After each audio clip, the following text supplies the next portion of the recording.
There we go. All right, good. Well, thank you for being with us tonight. And Jamie clicked off. I'm sure she'll grab back up. Students should have a note from me with her bio on it. And I want you to, as she comes back on, there you are. You're clicking on and off, but that's good. I just pulled your bio up on the screen that you sent me. Very, very detailed and goes through all of your careers in different places. And we'll start with some of that. Probably just start with, was a career in criminal justice what you thought you would be doing when you started out at the university? Okay. Are you ready for me to go ahead and get started then? I am ready to rock. All right. Well, like you said, I'm Jamie Holloway. And so whenever I started my career at Southeast Missouri State University, whenever I graduated from high school in '95, I went straight to the university. I'd always had aspirations of being in criminal justice since I was in the 6th grade. So as soon as I went to the university, that was what my plan was. However, I had a mother that did not agree with those plans for me. And so she kind of persuaded me to go more into the business end of it. So she wanted me to do something that I wasn't directly in the line of duty. So I actually went into a 2-year program, and I was almost completed with that program whenever I just told her that that was not what I wanted to do. I found out it was going to be more of a glorified secretary position and that I wanted to do law enforcement. So after a lot of discussion, I switched back my major to criminal justice, and I completed the university in 4 years with a Bachelor of Science in Criminal Justice and then a minor in Social Rehabilitation and Treatment. Obviously, whenever you're in law enforcement, most everybody will tell you that their desire is to go to the federal level. So that was what I was hoping to do. However, life happens, and it's not how I ended up. So. Yeah, and that is the course of 95% of people that start off in criminal justice, and how they end up is making careers in other things. And you've had quite a few positions as you started. So go through some of them and what you did in the university, and I guess you probably started with our juvenile court was your first position, right? Yes. Actually, I saw an ad for the AmeriCorps program, which is a service organization. And what got me interested in that is the position was with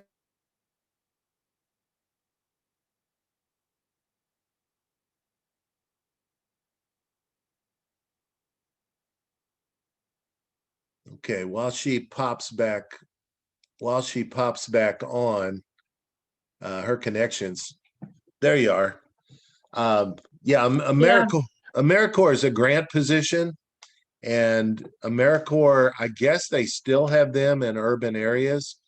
It's a great thing to do to gain experience working in the community in different respects. What was your particular thing you did with the AmeriCorps program?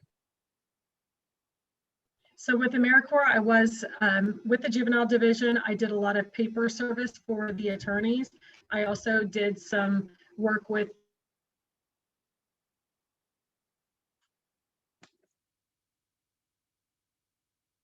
Yeah, AmeriCorps, she would have served summons, subpoenas, things like that. And then you probably did some tutoring with some of the kids.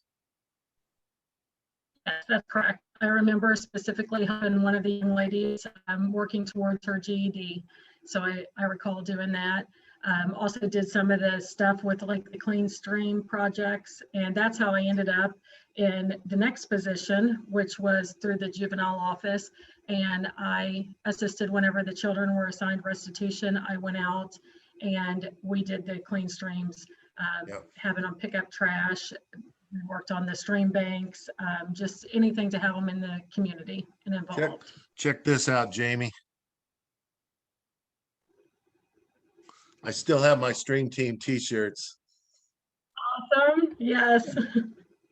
Well, I helped out. My son-in-law started a Stream Teams program at the middle school where he works as an after-school program, after-school fishing club. And they have the conservation agents come and they give out these t-shirts. So not too many middle school kids are double XL. So I get those t-shirts. There you go. It's still an active program, still a good program. AmeriCorps at first was hesitant to let the juvenile courts in. In other states, you know, they think of juvenile courts as just punitive and just being detention and maybe some probation check. So it took a while to educate them and explain to them that in Missouri, the juvenile courts were actually doing treatment programs. And so that was quite a thing for us to get in AmeriCorps. Those 10 years we were in those projects were very valuable. Yeah. And I don't know how many AmeriCorps students that worked for us through those years, quite a few. I think I was probably one of the last because the program closed down. I wasn't very far into it, so I had to really scramble to get my hours, but I was able to make it all work. Good, because it actually helped pay for the college, right? Correct, yes. Yeah, so if you do so many hours, it paid for college credits. All right, and then after that, where'd you go after that? I graduated from the university in 1999, and when I graduated, I hired on full-time with detention center. So I did that until 2001. I actually went through the law enforcement academy whenever I was working at detention. So I would go to the academy from 8 in the morning until 5 p.m. And then I would go to work at the detention center. I'd work from 5 p.m. till midnight. Did that for 3 months straight, Monday through Friday. So that was, you know, a lot to be working full-time and going to school full-time. But my husband and I were actually going through the academy together. We were the first married couple to ever go through an academy. So it worked out very well. Whenever I graduated from the law enforcement academy in 2000, I think shortly thereafter got a job with the state of Missouri through the Department of Public Safety as a liquor control agent. And that lasted about a year and a half. Unfortunately, that's when the state was going through some budget shortfalls, and they ended up starting with the people with less seniority, and they started doing the layoffs. And within probably 6 months' time, the entire division, there was no longer any agents. So at that point, I gave you a call, and you were so nice to let me come back to the juvenile office. Oh, right. Yeah, I'm so nice that you know, we have to have somebody for every shift, Jamie. And if you hit me at the right time, but it's great that I've had quite a few very seasoned employees that have had to come back for a short time because there was nothing else going on. So it always worked out so well at the juvenile office to have seasoned people that had jobs outside that they could talk to about the staff, and so they understood policies and procedures better than your average bear, let's put it that way. So it was always good to see Jamie come back. So after that, there was a few years as detention or victims. That's whenever I was actually at the juvenile office, and I was a DFS liaison with Claire, and that is whenever I started working the child abuse and neglect cases. That's right. As a liaison with the children's, well, what is now known as Children's Division. Yeah. Yeah. Yeah. That so was, I did that from 2003. Go ahead. No, 2003 until 2004, and that is when I had all my difficulties with my son, and I took quite a break from working, and then I came back to work in 2014 here at the sheriff's office. Yeah, you had a long break in between, but then definitely came back with bells on to work at the sheriff's office.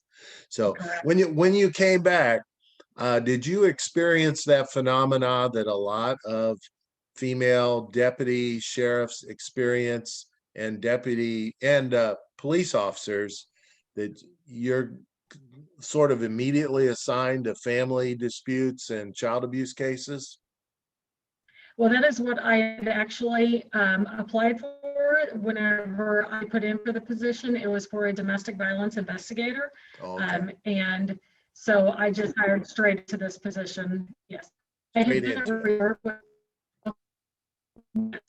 I've been a reserve with the sheriff's office from the time I graduated the academy. In 2000, I would come in and I would do, shifts with the patrol, or I would take transports, or help out with the filing, stuff like that. So I was well known at the office. Plus, my husband's worked here for the past 22 years. So whenever the position came available, it was just the right time for our family for me to get back in full time. How's that? Did either you or your husband have to do shift work with your sheriff's department job? He did, yes. He actually started in the jail, and he did that for a few years. Whenever I was working at the detention center, I worked 4 to midnight, and then he would do the swing shifts. So 1 month he was on days, 1 month he was on evenings, 1 month he was on nights. So whenever I was at the detention, I was straight 4 to midnight. And then I was very fortunate whenever I came here, the position was Monday through Friday, 8 to 4:30. Obviously pending any kind of situations that keep us later, we're on major case squad. So whenever we have something major happen in our community, then, all bets are off as far as what shifts you're going to be working. How did your family handle the stress of both of you working for law enforcement and having the shift work go back and forth like that? What strategies do you use as a family to get through that? We have a very strong support system. My parents live on the same property. We're in obviously different places, but we have a total of 70 acres. So my parents are a humongous support for us. So whenever I do get activated, there's times where, we're activated for 72 hours at a time. And there's been times that I've been awake for 30 hours before I ever get sent home for a few hours of sleep to go back and do it again. So whenever that happens, if my husband's at work, then my parents are very good at stepping in and assisting. Well, that sounds Are great. you still able to hear okay? Okay. I had a pop-up saying that my internet connection is unstable, so I was just making sure that it was okay. You're breaking up a little bit, but we can get through this. We'll do fine. Okay. Talk a little bit about the major case squad duties. So I am an investigator here with the Sheriff's Office. So that also put me as an investigator with the major case squad. The major case squad is consistent of 5 departments that come together. It is the Missouri State Highway Patrol, the Cape Girardeau County Sheriff's Office, Jackson Police Department, Cape Girardeau Police Department, and the University Police through DPS. We all come together and we are usually assigned leads, one from each department. Sometimes, I'll be assigned a lead with a Jackson officer or a Cape officer. They break us up where we're not with our own people all the time, just to give us, different perspectives. So if I'm not doing that, I've also got the role as a report officer. And in that position, I do more computer work where I help generate the leads, myself and a lady from the police.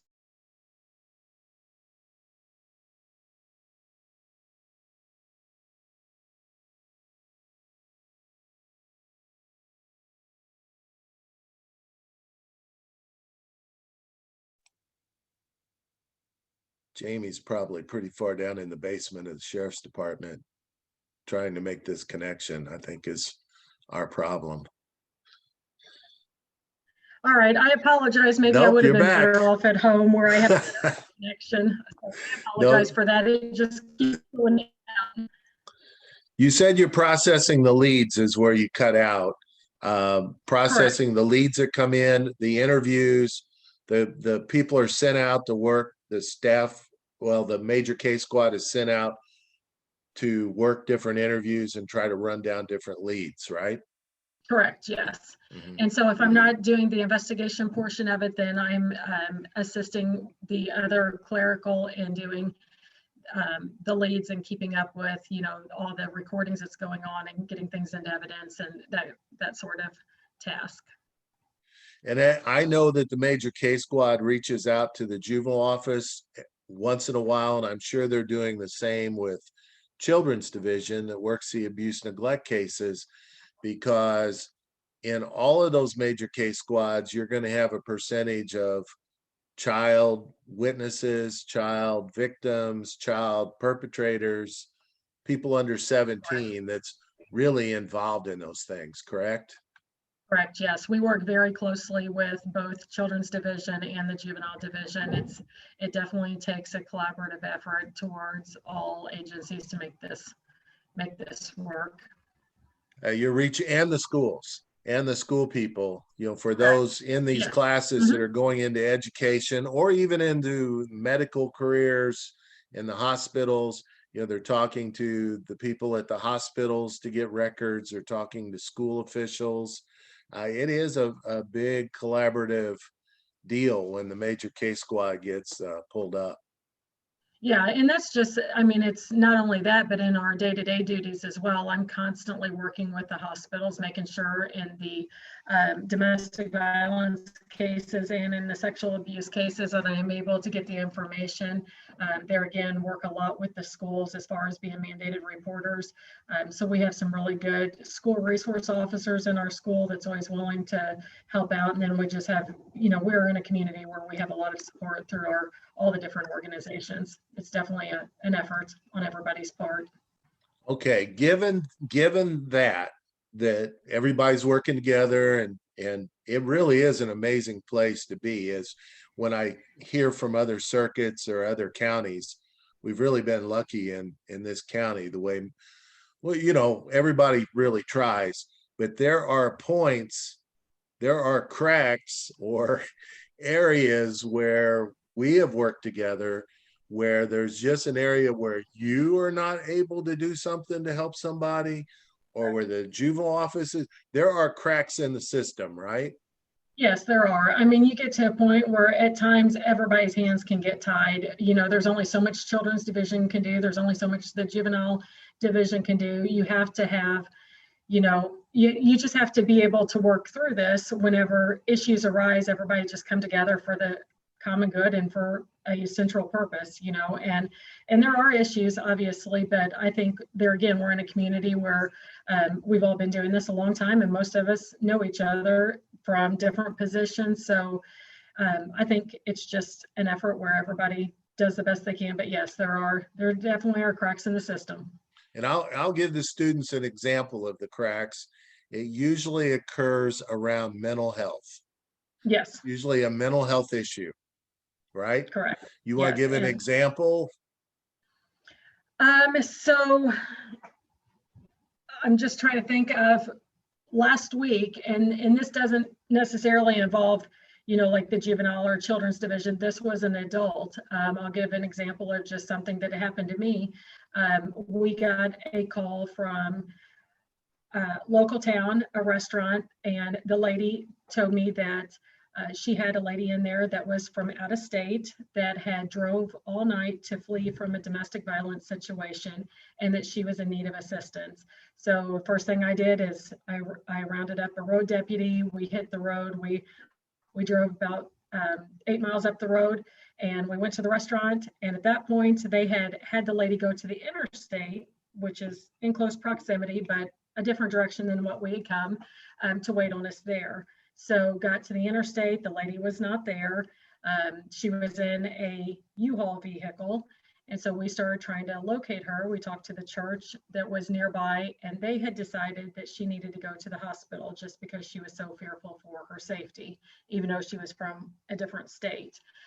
So we responded to the hospital, the emergency department. We were finally able to make contact with her, and she was not in a good mental state whatsoever. She was making a lot of comments that I felt like she was a harm to herself. She was making some comments that I did not feel comfortable with her leaving the facility. at all.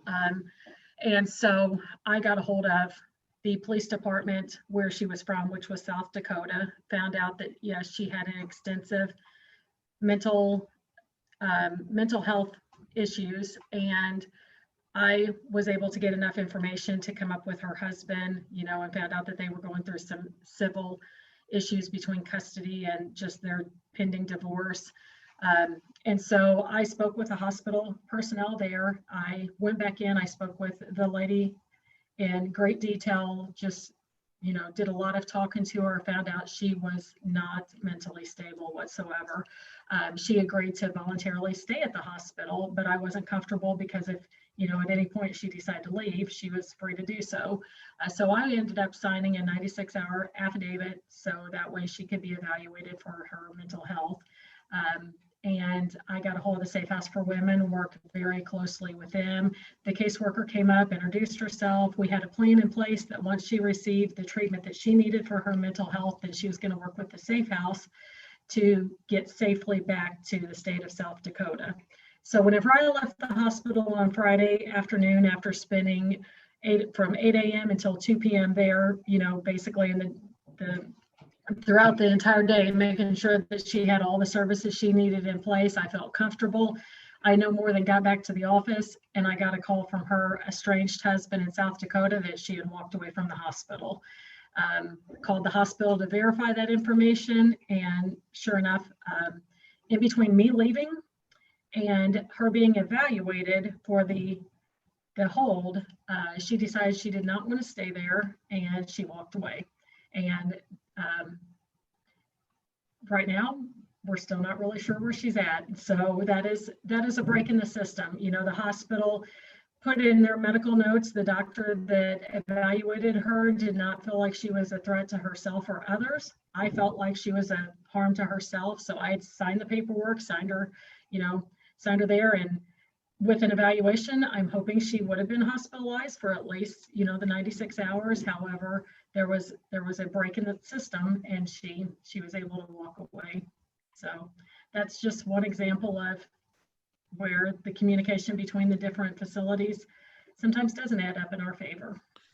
Well, and that was a lot of agencies and institutions that you named in that list. We would have gone down and listed a whole lot of places if we had kept a list. So pretty amazing there.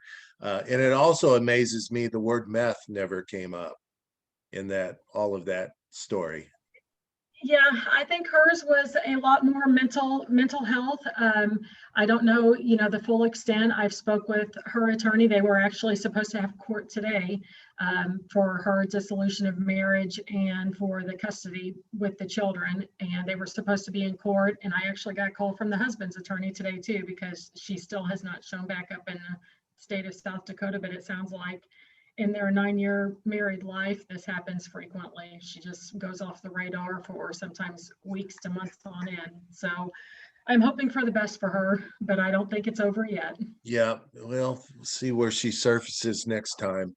What is the percentage of drug and alcohol involved cases that you work?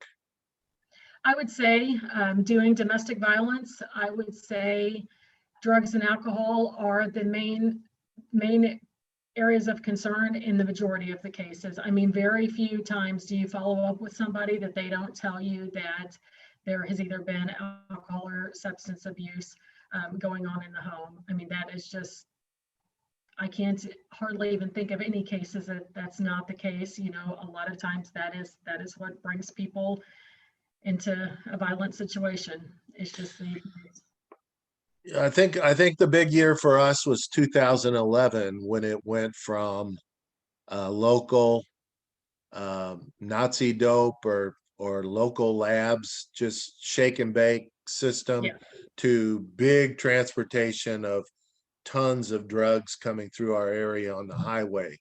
We're situated right on Highway 55. And so it was January 2011 that we first took 10 kids in 1 week. And then we took 10 to 20 kids every week thereafter because the price of methamphetamine and heroin just dropped so much during that week. From then on, we, our caseloads just blew up. So I'm sure yours did too. Yes, and unfortunately, it is so common in this area. I just had a forensic interview with the child last week for sexual abuse allegations, and at the end of the interview, we always have a meeting with the parents. And whenever I was asking about some of the disclosures that the child made, the mother had absolutely no problem with her boyfriend smoking marijuana right around the children. And she just kept looking at me and she kept saying, it's going to be legal soon. And that was just her mentality. I mean, it did not faze her that her children were going to end up positive, and that, puts us into a whole new dynamic of endangering the welfare of the children in the home. And she was just oblivious to the fact that I was concerned about the drug use going on in the home. So it is a shame. Well, most of the time from 2011, all of our cases were meth and heroin that we actually removed the children from, but any drug use around the kids and then has a major effect on parenting, I would think. So, Yeah. um, the juvenile cases that you work with, those, let's just say that one you just described, that forensic interview with that young child, uh, as you've stayed the course through 10 years, and I stayed the course through almost 4 decades. So I saw this quite a few times, but Mhm. do you see those clients bounce up again as either victims again or bounce up again as perpetrators down the line? Yes, we actually just had one over the summer. It was a 12-year-old victim that had actually perpetrated on another young man at a sleepover. So whenever we started looking into it, found out, he had been a victim by his brother, and then he ended up perpetrating on another school-age child. And then whenever we looked into the brother, he had also been a victim by his stepfather. So unfortunately, a lot of times that chain is not broken, and the victims end up perping later in life. And that's just, I mean, that was just a case from over the summer where, we ended up with the brother, the stepfather, the child, and then another child all involved in it. And it ended up being a multi-agency case because it happened in different jurisdictions in our area. Yeah. Well, in your latest major case squad, all three of the defendants, I knew their parents and grandparents. Yes. So it's and that was a murder case. So I knew them from way back too. So it's Yeah. yeah, And it keeps going back, that's for sure. And another example, whenever I first came back to the sheriff's office full time, I had to bring an inmate down. And as soon as I set him in the interview room, obviously, I'd been out of the game I hadn't been at the juvenile office since 2003. And here we are, 2014. I knew the kid's name just from remembering him. I didn't think there was any way in the world he would remember me. As soon as we got to the interview room, he looked at me and he said, "You're Jamie. I remember you from the juvenile office." And unfortunately, in the juvenile system, he didn't learn his lesson, and he ended up in our agency, and he's now in the Department of Corrections in the state of Missouri. So unfortunately, it just, the cycle never got broken with him. But I bet you anything, by you treating him right as a juvenile, that helped you in your process and being Yeah. able to talk to him. Is that true? Correct. It is definitely true. He came down, he remembered me, I remembered him. We had a good conversation, talked about his parents, which I remembered both of them, and ended up getting all the information I needed just because of that relationship we had formed years ago. Yeah. I hear that a lot. And it's a thing I try to discuss with new officers starting out is, it might be the most innocuous conversation you have with a kid, but down the line, that might be really important as you do other investigations or in there, or what you did might be really important in their life. And you rarely hear it, but occasionally you do. Sometimes years will go by and I wouldn't hear that, but then I'd run into somebody or I get a phone call and say, that thing you said or that you did, I'm now doing this because of that. And it Yes. didn't happen very often. It was, you couldn't bank on it, Yeah. but every once in a while, something like that would occur. So you're in a unique position right now. And all of the students, I want you to think about this and maybe even check your states or check your county and see. But let's talk about your sheriff a little bit. We have the first female sheriff in the state of, well, in the Cape Girardeau County. I know there's another one in our area, but she is the first female in our county. She's been at the sheriff's office for 35 years, I believe. Don't quote me on that number, but I know it's That's 30 plus years. at least, yeah, that's Yeah. close. And I've known her all of those years that she's worked at the sheriff's department. But and there is in Madison County, a county that, let's see, does Madison adjoin Cape County? It adjoins Bollinger County. Correct, yes. Yeah, it's one county over from us. There is another female sheriff, but it's very unusual for our state and any state, I would think. So talk about that for a minute. How has that been? Oh, she does an excellent job. She's been doing this for so long. She's been in the different positions within the sheriff's office. So, you know, she has a firm grasp on the communications division because I believe that's where she originally started, and she was a captain over communications. So she's implemented a lot of really great things as far as our radio system. She understood the need for that, for us to be able to have better communication with the different agencies. She's made a lot of improvements, I think, to the facility. We've hired a lot of new deputies. We've hired probably 5 within the last month. We just had a new guy start today, actually. And so she was able to get a sales tax through a lot of work in the community, got a sales tax passed where we were able to increase our salary so we could get people. It's really hard to get people in the jail. And we have we've had a quite a bit of rearranging of individuals. So we have a really good command staff, and I feel like we're definitely moving in the right direction. Yeah, I completely agree with your assessment there. And I was close enough to retirement. I was able to really talk her up when she was running for election. It's something that we're really not allowed to do as law enforcement officers, to try to get out and campaign for people that are running for elections. It's really frowned upon. I don't think it's illegal, but it's frowned upon for sure. But I was close enough to retirement that I could support her, and in my conversations throw that out, that you need to really support her as the next sheriff. So it's good to hear that. And that's what I see in the community too. I see she's running a well-run sheriff's department. Officers are getting trained, their salaries are getting boosted, and the county commission is happy, which is an important thing. That's a very good thing. So it's all going very well. Very good. One thing about Sheriff Dickerson and about you that and this is completely off the law enforcement bent, sort of, but you guys made a video a while back.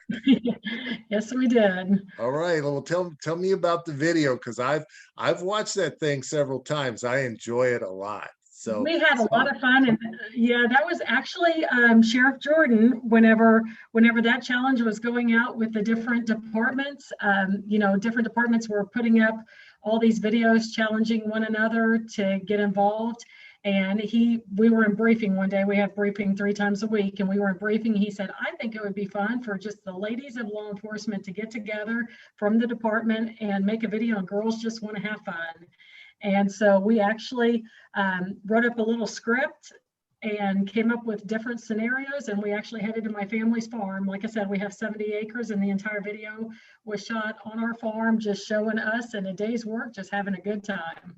I tell you what, it was a hoot the first time I saw that. It was like, this is just wonderful. It really looked good. It was all people I knew and worked with.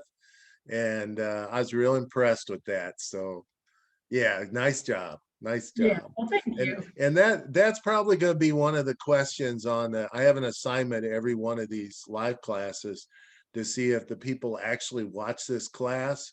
So that's going to be the assignment question, is what was the video that Jamie is famous for? So Yes, okay, there we go. Girls just want to have fun. And it was funny because my dad was actually in it as one of them, stealing donuts. So he was and it was funny. They weren't gonna actually, put cuffs on him, but in the process, our deputy actually fell on top of him and pushed him to the ground. And so once she had him on the ground, she just decided it'd be great to go ahead and cuff him right there on camera. cuff So them he had up. his running with law enforcement. It was pretty good. Yeah, it's really good. I'll have to link it on the page after it's done, but I want to make sure people watch the video too. So Yes, we very had a lot of good. fun. So you have how many years in now? Well, if you count all of my time in being a reserve since 2001. Okay. Um, here's a really good question. And I thought about this today while I was swimming my lap. So I have to do something. It's the most boring exercise there is. I was thinking, if somebody asked me an actual year in my whole career, how would I remember that year? There were so many.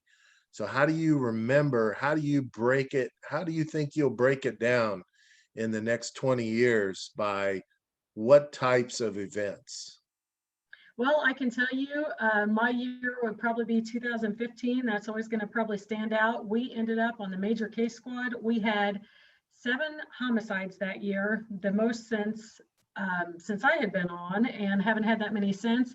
And I remember specifically working. We had 2 squads going at one time. We had to divide our squad to work 2 homicides at the same time. And then a third one happened within that same activation. And I think total between working homicides and working my regular job, we had worked 21 days straight. So I told my husband we were coming up on the 4th of July holiday, and I said, I really don't want to work another, activation right here in a row. And so we took off to the great state of, we ended up going to Tennessee, to Nashville to watch the fireworks display. So I think I'll remember that year just because of the strenuous work. Just, I'm telling you, whenever you get activated, it's not uncommon to go with a couple hours of sleep in between. It just makes for some very long, hard hours. So I remember that year because we did a lot of hours right in a Yeah, row. that was an unusual homicide year. This year, I think you guys have had your major case squad once, maybe Yes, yeah, twice. we just got off of activation. It was week before last. I came home to training to be inactivated. Yeah, one for the entire year.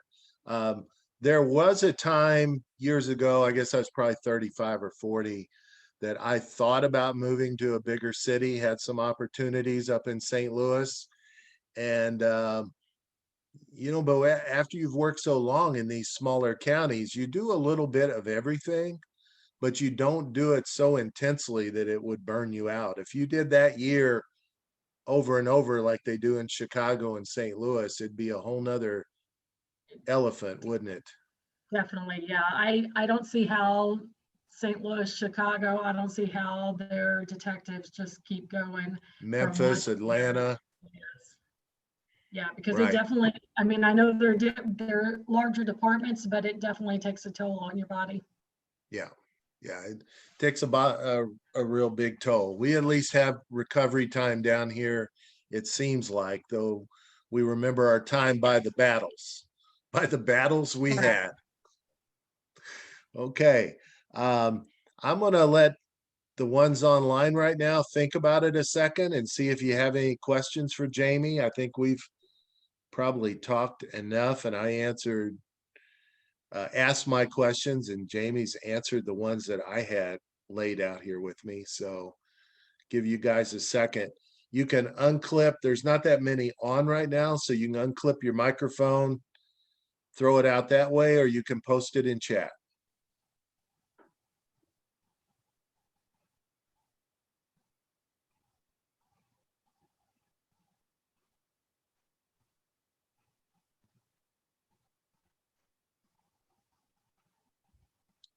I think when I retired the first month, I got lots of calls from Kevin, from my replacement. Yes, he's doing a great job. He's came in, he's introduced himself to our different squads and let everybody know the new face, and he's done a very good job. I think everything's heading in a very good direction. Good Yeah. partnership with him. I can tell by the frequency of calls that he has it in hand, and the crisis are dropping off of, well, what do I do about this? How come you didn't tell me about this? Yeah, So we had a whole month together before I left, and so that was pretty intensive. And then I told him I'm not moving to the Keys or anything like that yet, so I'm here.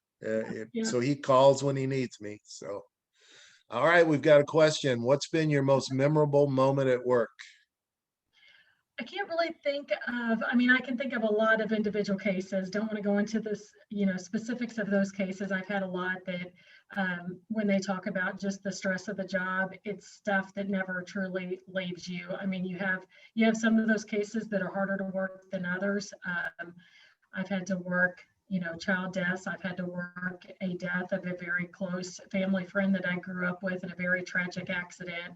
And those two just really stick out in your mind as you just never get those scenes out of your head. You always have them, no matter how far you try to repress them, they're always right there. So as far as memorable, I would say that there's never a day that is the same. That's the one thing about law enforcement. It's always changing. Yesterday is a prime example. I went out planning to do a warrant arrest, and as we were approaching the house, there was like 5 of us stacked car to car approaching. And as we were making that approach, we got radio traffic that there had been a helicopter crash. And so, I got pulled off of that assignment to go to another one. So you just never know what your day is going to entail. It's never boring by any means. Even though we live in a very small rural community, there's always a lot of stuff going on. So it's always different things day in and day out. You never get tired, that's for sure. Yeah, stacking up like that, there's a lot of adrenaline, isn't there?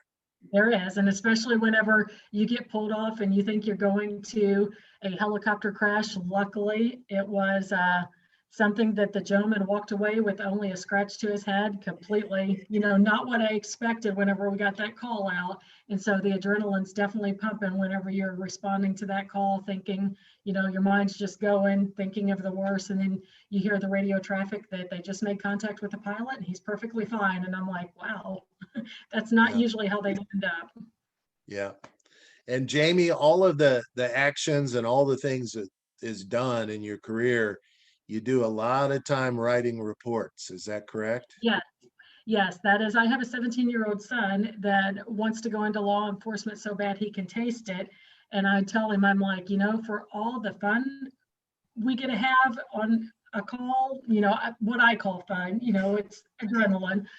There's always about a full day's worth of reports that go along with that. So I always stress to everybody, you better like writing, you better be good at grammar, because there's a whole lot of it that goes along with every job you do. There's reports to be done afterwards, no matter which field you're in. From liquor control, we would go out, make cases on a Friday, Saturday night, and then you would spend the entire Monday, Tuesday doing your evidence, doing your reports. Same thing with the sheriff's office. For every case you make, there's a lot, and there's time restraints to those. You have to have things done in a timely fashion. It's not like you can take a month to get something done. If your suspect's on a 24-hour hold, that means you have to have everything to the prosecuting attorney's office for them to make a decision. So you have to be very good at writing and expressing everything in a fashion that everybody understands what's going on. Yeah, writing and meeting those deadlines are extremely important with those police reports.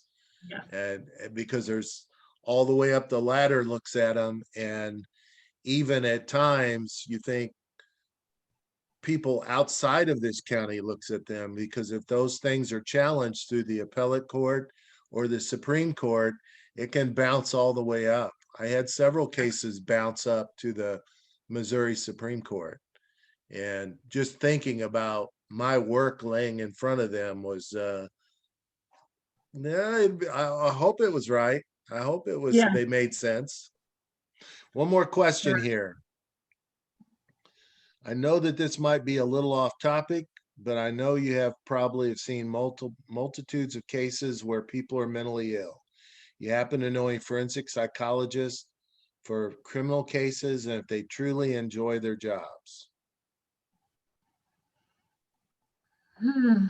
I'm trying to think. I can't really say psychologist, but I work with a lot of counselors in this area, and I know some on a personal level. And yes, I think that people do enjoy. I mean, we're all in this for one purpose, and that is to try to help people. And I think, mental illness is a true situation that we're experiencing, but I think there is joy in being able to help those individuals. And I know some of the counselors that I work with on a professional level and know personally, they take great joy in what they do. Yeah, I've known quite a few of the psychological counselors that have continued their education onto their doctorate and then been involved doing the forensic examinations, especially for our sex abuse cases on the juvenile side.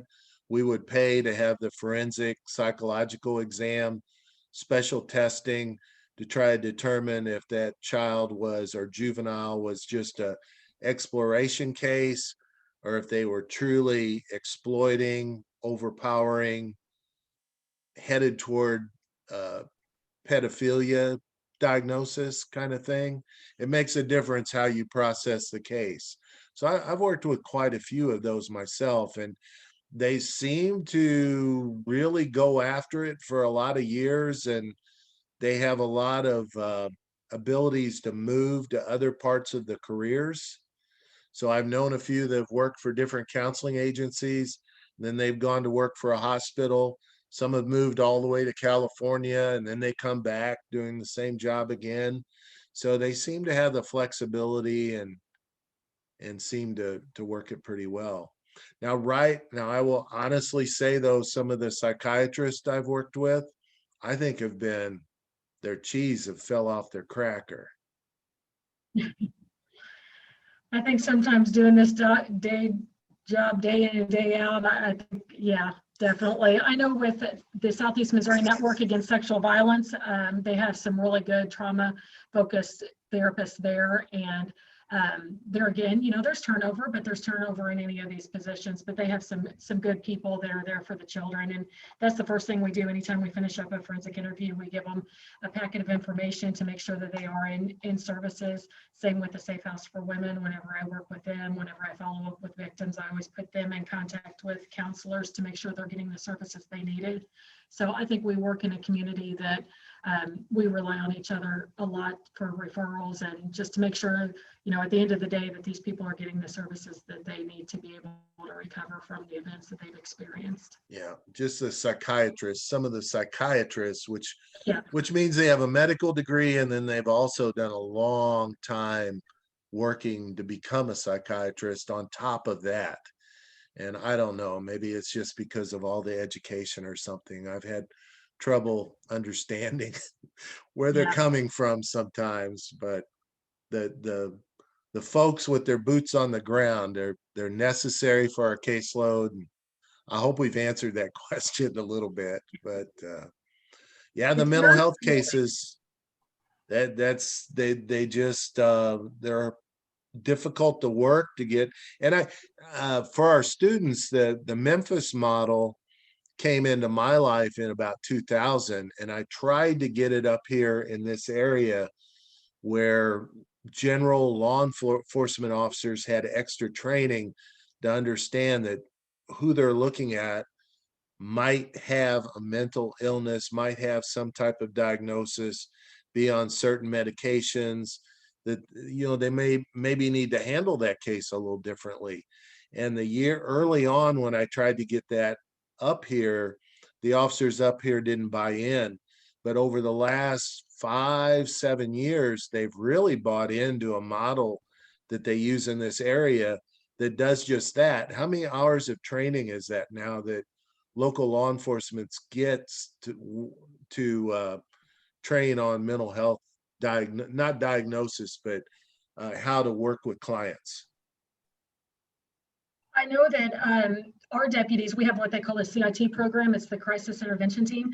And I know to go through that training, it's a 40-hour, they send you to a 40-hour training to be, specifically certified as a crisis intervention deputy. So I know we have that. And then Post requires us through our continuing education, we have to have so many hours per year, and so many of those hours are broke up into the mental health field. So we do have to do that, de-escalation, and we have specific training that we have to qualify for year in and year out. So there's a lot of training in it because it is a serious problem. It's really stepped up. They weren't ready for it 20 years ago, but I'm glad they are now. And it was known 20 years ago as the Memphis model. And officers in Memphis, Tennessee were the first ones to really work on getting trained to work with mental health issues. And it's all over the country now. So it's a very good thing. Well, we've had at it for almost an hour, Jamie. I sure appreciate your time tonight. All right. Well, thank you for having me. I hope I answered your questions. And if you have any other, feel free to reach out. Well, I just want to say one thing before we break here. As a officially retired guy now, at some point when you want to run for public office or you want to run for sheriff, I'll work for you free of charge to make that happen.